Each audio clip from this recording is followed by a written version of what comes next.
21শে জুলাই তৃণমূলের শহীদ দিবস, তৃণমূলের বড় কর্মসূচি। 1993 সালের 21শে জুলাই রাজপথে চলেছিল গুলি। আক্রান্ত হয়েছিলেন তৎকালীন যুব কংগ্রেসের নেত্রী, যিনি বর্তমানে মুখ্যমন্ত্রী মমতা বন্দ্যোপাধ্যায়। শহীদ হয়েছিল 13টি তরতাজা প্রাণ। তারপর থেকেই প্রতি বছর 21শে জুলাই দিনটিকে শহীদ দিবস হিসেবে পালন করা হয়ে থাকে এবং যবে থেকে তৃণমূল সরকার এসেছে তবে থেকে এই দিনে তৃণমূল সরকার কিন্তু নিজেদের সব থেকে বড় কর্মসূচি করে এবং প্রতি বছর এই দিনটাকে ঘিরে ধর্মতলা চত্বরে ভিক্টোরিয়া হাউসের সামনে হাজারো হাজারো তৃণমূল কর্মী সমর্থকদের ভিড় জমে। কিন্তু বিরোধীদের কটাক্ষ, এই দিনটি তৃণমূলের শহীদ দিবস নয়, এটা হচ্ছে তৃণমূলের শক্তি প্রদর্শনের দিন। মঞ্চে শুধুই গ্ল্যামার থাকে এবং সাউন্ড বক্সের ভিড় থাকে। কিন্তু এই নিয়ে কি বলছেন তৃণমূলের কর্মী সমর্থকরা, তৃণমূলের সর্বস্তরের নেতারা, শোনাবো আপনাদের। তৃণমূল না থাকলে 21শে জুলাই থাকতো?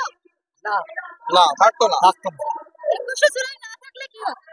একটু আমরা ওই 13 জনের স্মরণ খুব ভুলে যেতাম, মনে রাখতে পারতাম না শহীদের। কেউ শহীদ হওয়ার জন্য লড়ছে নাকি সবাই নেতা হওয়ার জন্য লড়ছে? কি মনে হয়? না, সবাই কর্মী, নেতা কেউ না, দিদি নেতা। মুখ্যমন্ত্রী যিনি আমাদের নেত্রী, আমরা সকলেই কর্মী।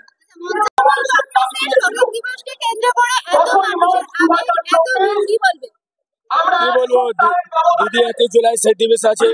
পুরো আমি জনসংখ্যা যত নিয়ে এসেছি, আমাদের পাড়াতে যত হচ্ছে সব নিয়ে এসেছি। দিদি দিনে আমি পুরো লোক ইতিমধ্যেই মমতা বন্দ্যোপাধ্যায় এটা শহীদ স্মরণ নয়, তৃণমূলের শক্তি প্রদর্শন। বিরোধীদের কোনো ওসবের কোনো মাথা মুন্ডু আছে? ওরা কি বলে, ছাগলে না পাগলে, ওদের কোনো কিছু নেই। ওদের 5% লোক জোগাড় করে দেখা। বিরোধীরা মুখে অনেক কিছু বলতে পারে, কোথাও কিছু নেই ওদের, শুধু হাওয়া হাওয়া। আজকে বিজেপির বিরুদ্ধে আর আজকের দিনে বিজেপি উত্তরকন্যা অভিযানে ডাক দিচ্ছে।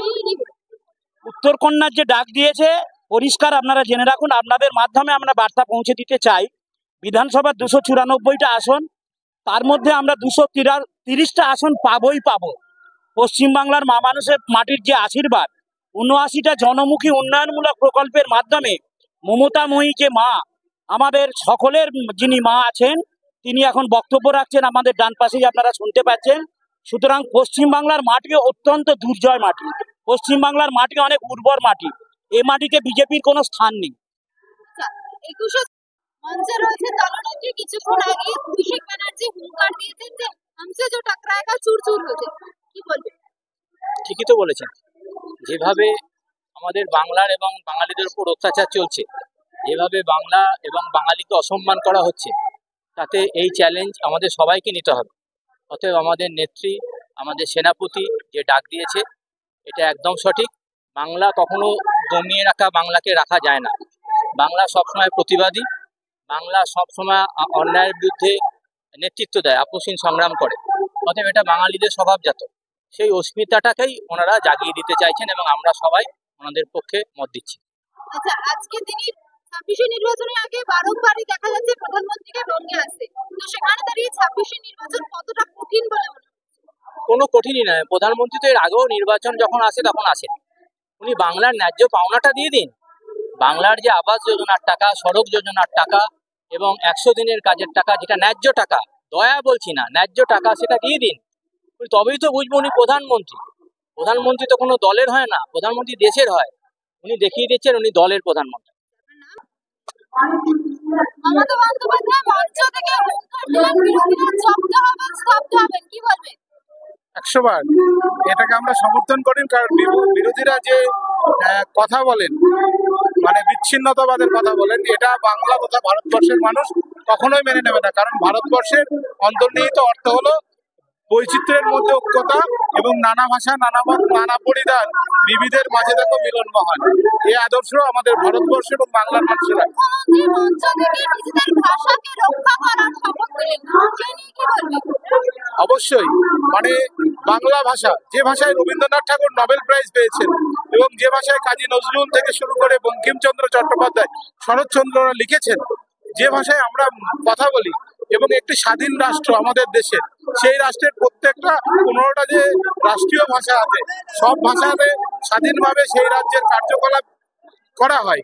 সেখানে হঠাৎ করে একটা ভাষার ওপরে তার অধিকার ছিনিয়ে নেওয়া, মানুষের বাক স্বাধীনতাকে খর্ব করা, এটা একটা স্বাধীন ভারতবর্ষের যুক্তরাষ্ট্রীয় কাঠামোতে কখনোই বৈধ না।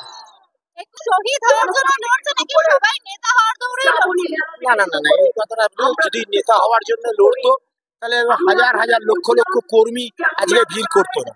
সবাই নেতা হয় না, নেতার মাল মশলা যেটাকে বলে তার মধ্যে থাকলে সেই নেতা হবে।